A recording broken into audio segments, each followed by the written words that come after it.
आज हम एक ऐसी कहानी में चलेंगे जहां अपमान की आग में तपकर एक योद्धा तैयार हुआ है। ये कहानी उसकी विरासत की लड़ाई है, उसके खोए हुए सम्मान को वापस पाने की एक जबरदस्त जंग। सालों तक जुल्म सहने के बाद अब हर जख्म का हिसाब लेने का वक्त आ गया था।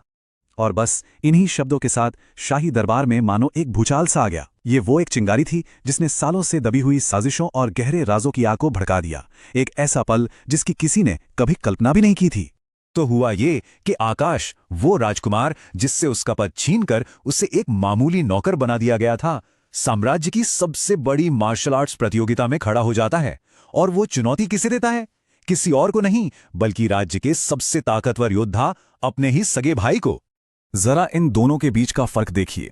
एक तरफ आकाश, जिसने सालों तक गुमनामी के अंधेरे में रहकर चुपचाप अपनी ताकत बढ़ाई, और दूसरी तरफ है उसका घमंडी भाई ड्रैगन रॉय, जिसे अपनी शक्ति पर इतना गुमान है कि वो सोचता है उसे कोई हरा ही नहीं सकता।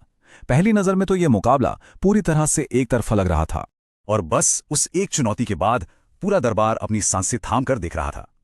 यह सिर्फ दो भाइयों की लड़ाई नहीं थी, नहीं, ये उनके पूरे राजवंश के भविष्य का फैसला करने वाली जंग थी। ड्रैगन रॉय का अहंकार देखिए, उसकी बातों से साफ झलक रहा है। वो आकाश को इतना ज्यादा कमजोर समझता है कि उसे 3 चालें चलने की छूट दे देता है। उसके लिए तो ये मुकाबला बस एक खेल था। लेकिन आकाश, जिसे सबने कम औका था, वो दिमाग से खेल रहा था। उसने जानबूझकर कमजोरी का नाटक किया, अपने भाई को एक झूठी तसल्ली दी और फिर अचानक से हमला करके पहला चौंकाने वाला वार कर दिया। इस एक ही वार ने ड्रैगन रॉय के आत्मविश्वास को चकनाचूर कर दिया। अब बात करते हैं उनके हथियारों की।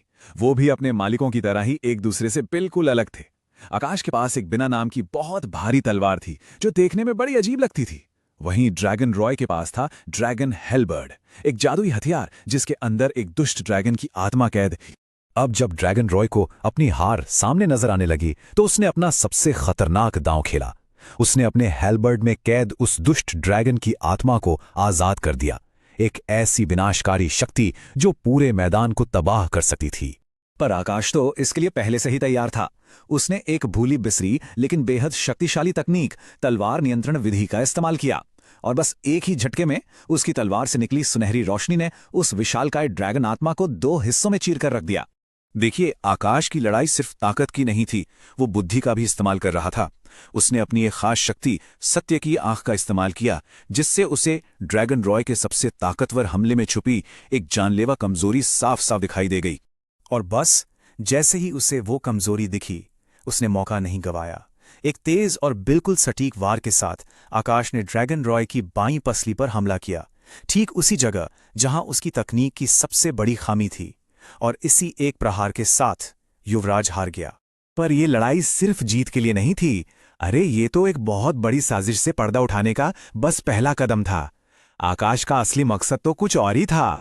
ड्रैगन रॉय की हार के साथ ही आकाश ने अपना असली पत्ता खोला। सबको लग रहा था कि यह लड़ाई गद्दी के लिए है, पर असल में ये एक दशक पुरानी उस साजिश का पर्दाफाश करने की तैयारी थी जिसने उसके पूरे परिवार को तबाह कर दिया था। और फिर आकाश एक के बाद एक ऐसे सबूत सामने रखता है कि पूरा दरबार सन्न रह जाता है। सबसे पहले उसने सीधे पूर्वी महारानी पर इल्जाम लगाया। फिर वो एक गवाह को पेश करता है, धाइमा, जिसे महारानी ने राज छुपाने के लिए जिंदा जलाने की कोशिश की थी।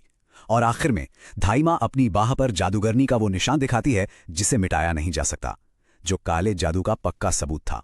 ये सब सबूत देखकर सम्राट का गुस्सा आग बबूला हो गया। उनका फैसला फौरन था और साफ था।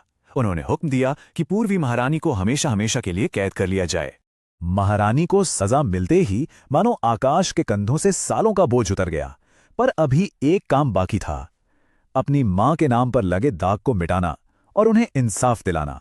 और सम्राट ने ऐलान किया, एक ऐसा ऐलान जिसने इतिहास को दुरुस्त कर दिया। उन्होंने आकाश की दिवंगत मां को मरणोपरांत सर्वोच्च सम्मान दिया, और उनका नाम हमेशा के लिए राजवंश के इतिहास में सुनहरे अक्षरों में दर्ज हो गया। तो बस इसी के साथ आकाश का सफर अपने अंतिम पड़ाव पर पहुंचा। एक बहिष्कृत नौकर से एक सम्मानित नायक तक का सफर। सम्राट के आदेश पर आकाश को उसका राजकुमार का पद और सम्मान वापस मिल गया। जो कुछ भी उससे बेरहमी से छीन लिया गया था, वो सब अब उसके पास लौट आया था। और जैसे ही ये हुआ, दरबार का नजारा ही बदल गया। वही मंत्री और शाही लोग जो कल तक उससे नजरें चुराते थे, आज तोहफों के साथ उसके महल के बाहर लाइन में खड़े थे।